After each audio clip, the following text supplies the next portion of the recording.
Muy buenos días, hermanos. Me es un gusto de nuevo estar con ustedes para poder compartir la palabra de Dios por medio de este medio, esperando, hermanos, que ustedes se encuentren bien, que hayan sido fortalecidos por Dios y que la gracia de Dios nos acompañe siempre en cada momento.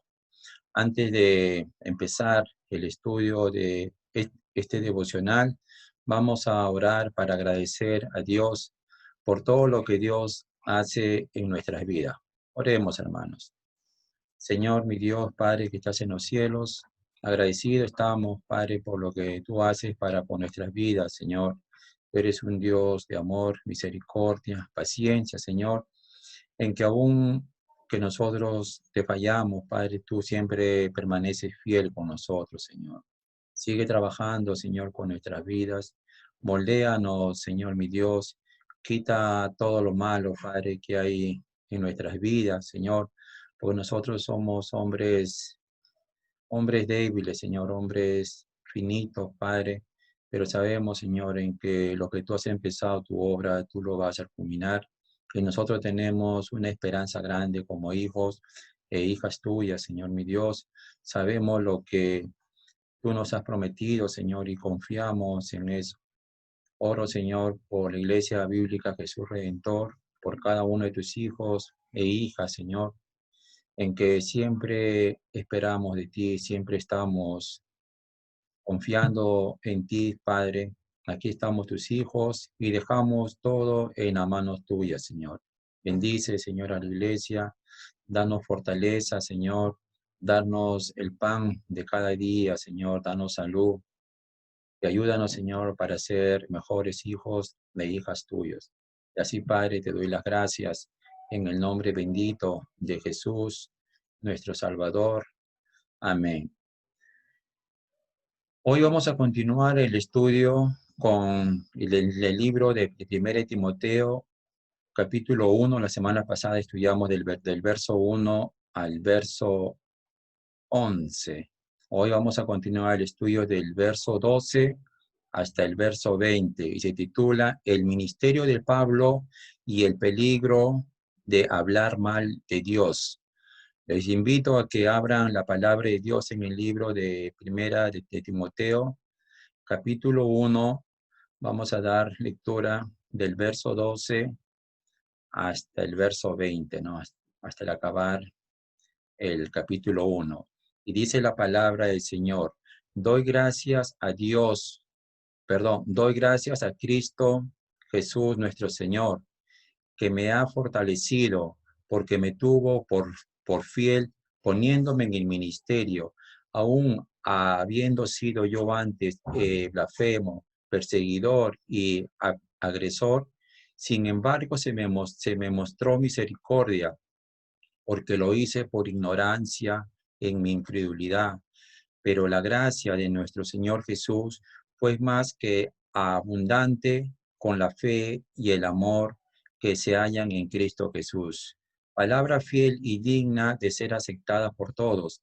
Cristo Jesús vino al mundo para salvar a los pecadores, entre los cuales yo soy el primero. Sin embargo, por esto hallé misericordia, para que en mí, como el primero, Jesucristo demostrara toda su paciencia como un ejemplo para los que habrían de creer en él para vida eterna.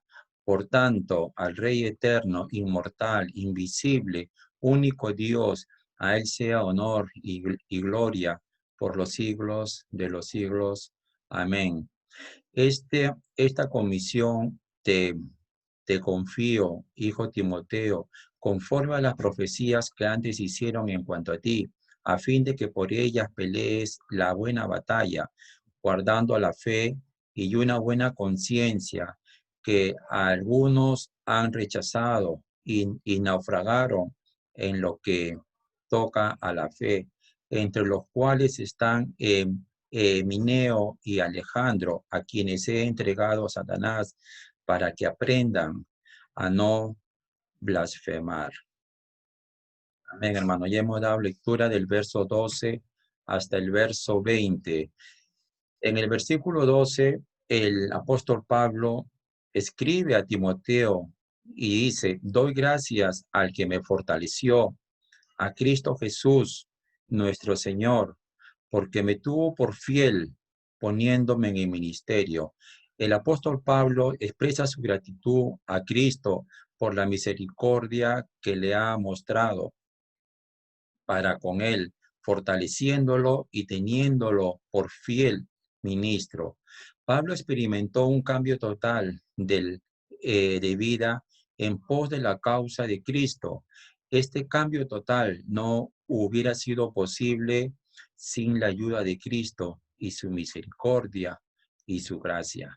Hermanos, nosotros también debemos de estar muy agradecidos con Cristo por fortalecernos y darnos la oportunidad de compartir su palabra a los hombres.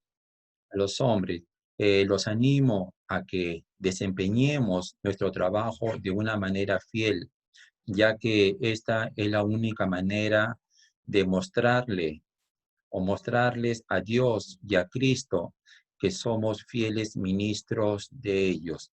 Recordemos que el apóstol Pablo habló mucho en cuanto a ser agradecidos con Dios por todo lo que Él nos da, y no solo exhortó a otros a ser agradecidos, sino también mostró un ejemplo para los demás, siendo Él mismo agradecidos con Dios. Vemos aquí cómo Cristo era su fortaleza, Cristo era su Señor, y ese Señor, nuestro Señor Jesús, le llamó fiel y le puso como ministro, ¿no? Encargándole el evangelio. En el versículo 13 dice, habiendo yo sido antes blasfemo, perseguidor e injuriador, mas fui recibido a misericordia, dice la palabra de Dios, porque lo hice por ignorancia, en incredulidad. Pablo o el apóstol Pablo no tiene problema de alguno en dar a conocer lo que él era antes de llegar a ser cristiano. Y nosotros mismos, hermanos, sabemos qué es lo que éramos antes de ser cristianos.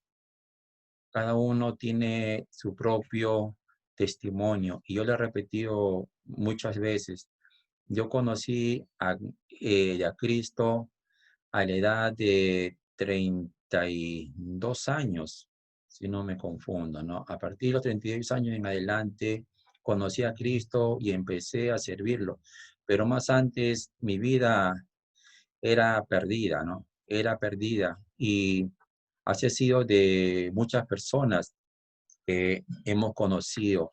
Y aquí Pablo está dando también como un testimonio y dice que él antes era un blasfemo, que antes era un perseguidor, que antes era un injuriador. Dice, mas fui recibido a misericordia. Dice, ¿no? ¿Cómo es el amor de Dios? Tiene misericordia por cada uno de nosotros. Estamos más que seguros que el apóstol Pablo hace esto para mostrarles a las personas que en Cristo un cambio de vida es totalmente posible, ¿no? Veamos qué significa la palabra blasfemo. Pablo dice que era blasfemo. Cuando el blasfemo se refiere a aquellas palabras, enunciados o actos que ensucian o difaman el nombre de Dios. También se asocia a deshonrar a Jesús y el Espíritu Santo. Hubo un tiempo en la vida de Pablo que blasfemó contra el nombre de Cristo. ¿En qué momento? Al perseguir a los cristianos. Cuando él perseguía a los cristianos, a los creyentes, estaba también persiguiendo a Cristo. Pero todo esto lo hizo en ignorancia. Entonces, lo primero que Pablo dice que era blasfemo. Segundo, dice que era perseguidor. Esta palabra denota uno que persigue como si fuese un cazador. En Hechos 24, en Hechos 22, versículo 4, la palabra del Señor dice, perseguía yo este camino, con mayúscula camino, no, con mayúscula camino, perseguía yo este camino hasta la muerte, prendiendo y entregando en cárceles a hombres y mujeres. Entonces Pablo dice que era blasfemo, era perseguidor y también dice que era injuriador.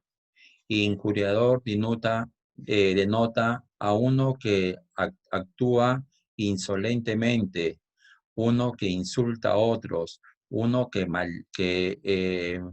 maltrata a otros, un hombre violento. El apóstol Pablo establece que todo esto que él practicó lo hizo por ignorancia e incredulidad. Mientras él perseguía a los cristianos, no se había dado cuenta profundamente del mal que estaba haciendo. Esto no significa que no era culpable de los males que estaba llevando a cabo. Pablo simplemente está diciendo que todo lo negativo que hizo en contra de la iglesia lo hizo porque no había entendido perfectamente la voluntad de Dios y por esta razón aclara que fue recibido a misericordia. Muchos hoy en día se encuentran viviendo en la ignorancia e incredulidad. A tales personas Dios manda que se arrepientan para que puedan salir de la incredulidad y de esta manera puedan servir a Dios como lo hizo el apóstol Pablo. La vida del apóstol Pablo muestra que el hombre sí puede cambiar para bien. Toda persona en este mundo, no importando qué tan pecaminosa sea su vida, el tal puede experimentar un cambio de vida si tan solamente permite que Dios le ayude. En cuanto a un ejemplo de cambio de vida, usted puede también considerar lo que el apóstol Pablo escribió en 1 Corintios capítulo 6, del versículo 9 al versículo 11. Eso lo podemos leer acabando este estudio o este devocional. Todo es posible cuando se quiere hacer la voluntad de Dios. Tenemos un Dios que todo lo puede, hermanos. Un Dios que por Él todo es posible. Yo digo, si me cambió a mí, ¿qué no puede hacer con otras personas? El versículo 14 dice, pero la gracia de nuestro Señor Jesús fue más abundante con la fe y el amor que es en Cristo Jesús.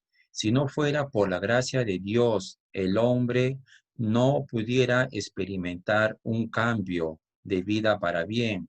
Pablo aclara que la gracia del Señor fue más abundante y de mucho beneficio para su vida. Sin embargo, él aclara que la fe y el amor en Cristo son dos requisitos esenciales para experimentar la gracia que nos salva. La fe y el amor. Las palabras fe y amor siempre denotan, según la Biblia, una actitud de confianza y obediencia a la palabra de Dios. Hermanos, la fe y el amor que Pablo tenía en Cristo Jesús fue lo que lo llevó a aceptar el Evangelio de Cristo y obedecerlo. Ninguna persona puede experimentar la gracia de Dios si no tiene fe y amor en Cristo Jesús. El verso 15 dice, palabra fiel y digna de ser recibida por todos, que Cristo Jesús vino al mundo para salvar a los pecadores, de los cuales, dice Pablo, yo soy el primero. La palabra fiel aparece 5 veces en los escritos del apóstol Pablo. El primero que estamos nosotros viendo en 1 Timoteo 1:15, también en 1 Timoteo 3:1, 1 Timoteo 4, versículo 9, y también 2 Timoteo capítulo 2, verso 11, y Tito 3, 18. Pablo repite 5 veces esta palabra fiel. Esta frase en el griego denota palabra fiel en la cual se puede confiar. Pablo utiliza esta palabra para enfatizar la de confianza que la persona puede tener en cuanto a recibir la palabra de Dios. Hermanos, las escrituras son confiables y usted y yo podemos estar plenamente confiados de que ella no presentará mentira. La palabra de Dios es inspirada y como tal debe ser respetada y a la misma vez podemos confiar en ella. Ahora hago una pregunta. ¿Cuál es la verdad que Pablo dice es fiel y que debe ser recibida por todos? ¿Cuál es la verdad? Que Cristo Jesús vino al mundo para salvar a los pecadores. Esta es una verdad que desde el primer libro de la Biblia, podemos empezar desde Génesis 3:15, desde la promesa que hace está escrito en la palabra de Dios. Sin embargo, el sacrificio de nuestro Señor Jesucristo estuvo en la mente de Dios desde antes de la fundación del mundo. Por lo tanto, esta palabra fiel, la cual debe de ser recibida por todos, es una verdad eterna. En el primer libro del Nuevo Testamento, el Evangelio, según Mateo, leemos cómo se anuncia el nacimiento de nuestro Señor Jesucristo. Y dice Mateo 1:21, y dará a luz un hijo, y llamará su nombre Jesús, porque él salvará a su pueblo de sus pecados. La Biblia nos enseña claramente que Jesús es el Salvador de los pecadores, ya que para esto vino al mundo. Según la Biblia, todos han pecado y están destituidos de la gloria de Dios. Esto lo dice Romanos 3, del verso 9 al 10, y también Romanos 3:23. Entonces, dado a que todos han pecado, es lógico llegar a la conclusión de que todos necesitan de Cristo para poder ser salvos. Todo el mundo necesita obedecer el Evangelio de Cristo para ser salvo de la ira venidera que produce el pecado. La palabra dice que no hay justo alguno sobre la faz de la tierra. Lo dice Eclesiastés capítulo 7, versículo 20, y Romanos capítulo 3, del verso 9 al verso 10. El apóstol Juan establece que Cristo es la propiciación por todos los pecados del mundo. Sí, hermanos, el apóstol Juan establece que Cristo es la propiciación por todos los pecados del mundo. ¿Qué significa propiciación? Es acción agradable a Dios con que se le mueve a piedad y misericordia. Entonces, es una acción agradable a Dios con que se le mueve a piedad y misericordia. Es el acto mediante el cual se apacigua o se elimina la ira de Dios y se obtiene su favor. Por eso que Cristo es la propiciación, Cristo es el mediador entre Dios y los hombres. Si nosotros somos salvos, si nosotros somos justos, no es por nosotros mismos, sino es por medio de nuestro Señor Jesucristo, por la obra que Él hizo, por entregar su vida, por ser obediente hasta la muerte. La gracia de Dios se ha manifestado para salvación a todos los hombres. Esto lo dice Tito capítulo 2, verso 11. Dado a que Dios quiere que todos sean salvos y vengan al conocimiento de la verdad. El Evangelio de Cristo se predica por todo el mundo, ya que todos necesitan de Cristo para ser salvos. Y Pablo dice, yo soy el primero, ¿no? Esto no significa de que Pablo es el más pecador de todos, no, porque Pablo era un hombre sencillo, un hombre humilde, y nosotros bien sabemos que los primeros pecadores, ¿no? Humanos, empezó en Adán y Eva, ¿no? Ellos fueron los que primero quebrantaron la ley de Dios. Pablo dice, o el apóstol Pablo dice que él es el primero simplemente para enfatizar su humildad y su sentir en cuanto a la gracia de Dios que ha hecho en él. Se considera el primero por todo el mal que había hecho a la iglesia del Señor. Hay otra cosa que deseo enfatizar, es que el apóstol Pablo no está diciendo que en ese momento era un pecador, aunque utiliza el tiempo presente en dicha frase. Recordemos que, que los pecadores que han obedecido el Evangelio de Cristo vienen a ser santos en Cristo Jesús y no pecadores, aunque pecamos, hermanos, pero Dios no nos ve como pecadores, sino Dios nos ve como santos, como hijos amados en Cristo Jesús.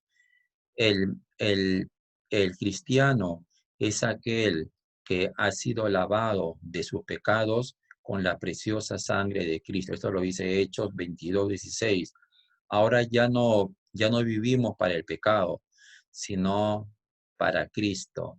El verso 16 dice, pero por esto fui recibido a misericordia, para que Jesucristo mostrase en mí el primero toda su clemencia, para ejemplo de los que habrían de creer en él para vida eterna. Todo hombre que le entrega su vida a Cristo para recibir un cambio de vida, será salvo del pecado. Después de todo, para esto vino Cristo al mundo, para salvar a los pecadores, ya que ellos mismos no se pueden salvar por sí mismos. El ejemplo de conversión de Pablo nos ayuda a entender la gracia y la misericordia de Dios para con el hombre, no importando qué haya hecho en su pasado. Si existe un arrepentimiento genuino y una obediencia a la voluntad de Dios, el hombre podrá experimentar su gracia en su vida. La frase dice, creer en Él para vida eterna. Muestra que la fe en Cristo Jesús nos,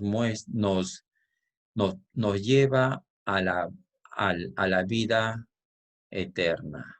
Sí, hermanos, ¿no? Muestra que la fe en Cristo Jesús nos lleva a la vida eterna, ¿no? Y esto lo podemos ver en 1 Juan capítulo 5, verso 11 y Juan 11:25.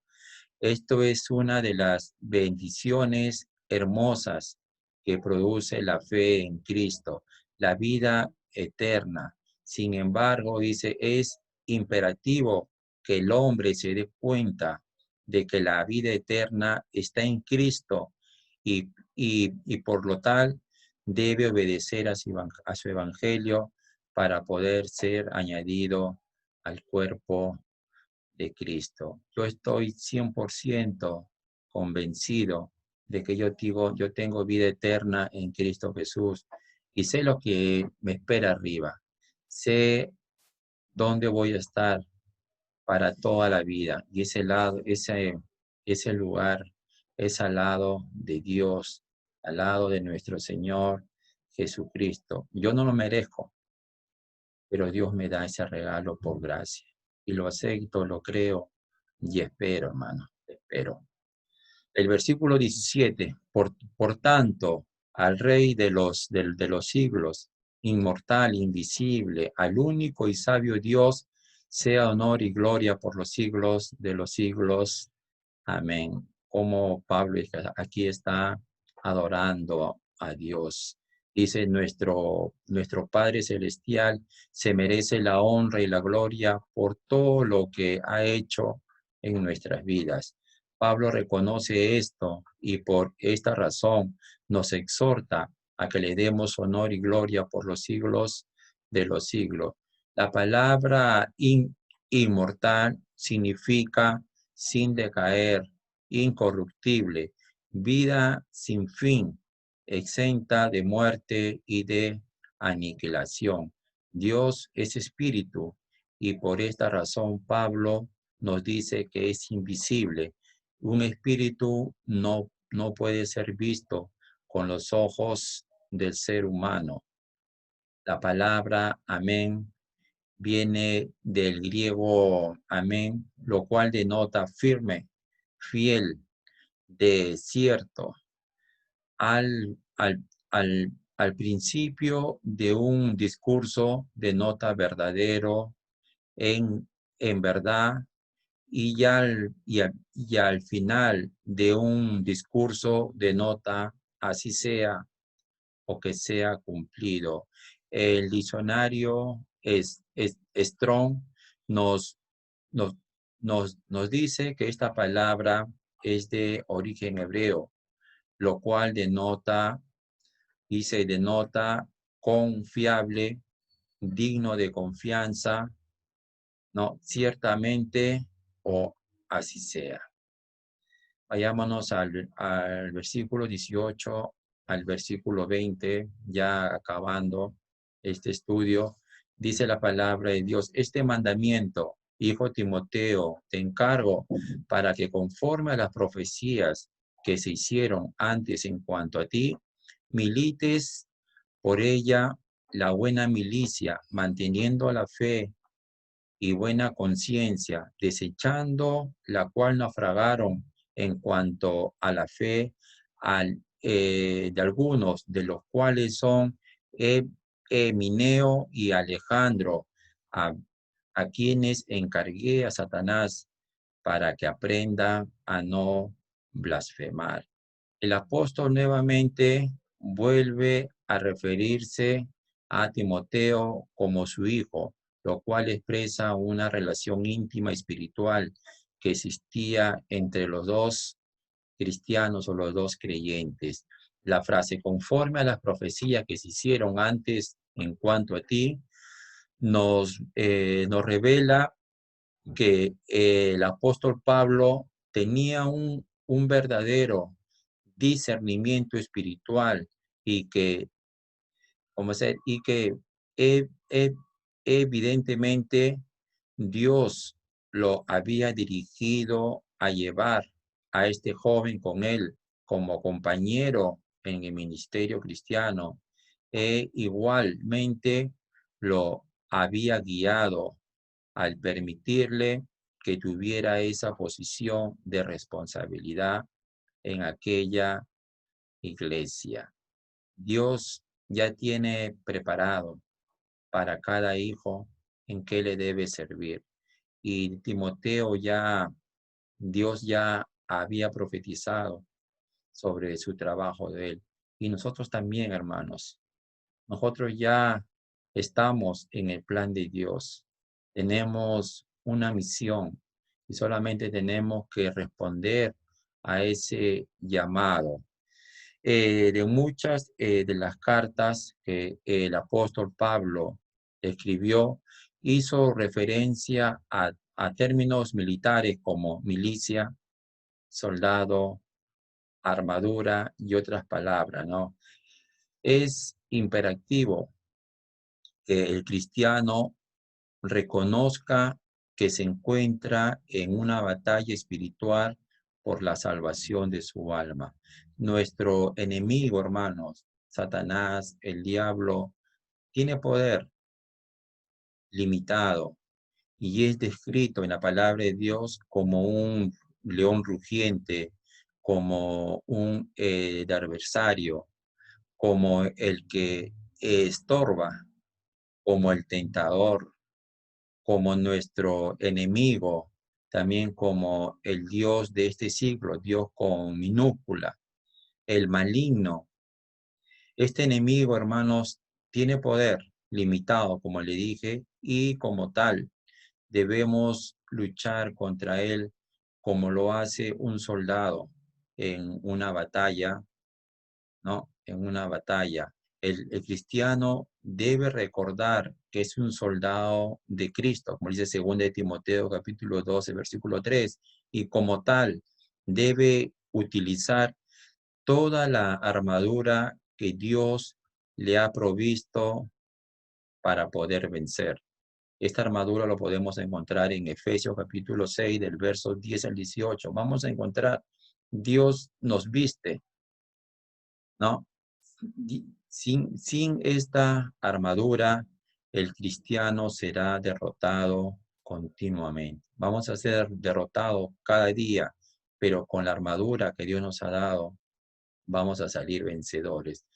Una buena conciencia sirve como el timón que conduce al creyente por entre las rocas y los arrecifes del pecado y del error.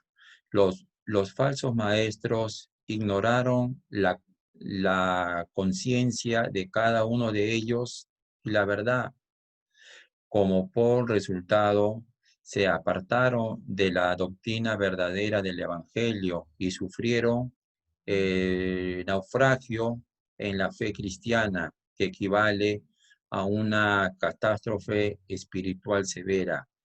Esto no implica la pérdida de la salvación para un creyente verdadero, pero sí indica la, la pérdida trágica que sufre el apóstata.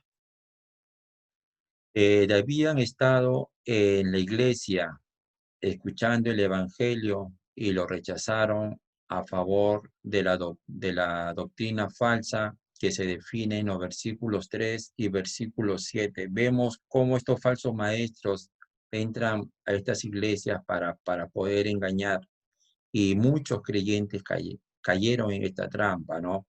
Se dejaron llevar. Entonces la apostasía consiste en alejarse del Evangelio tras haberlo conocido.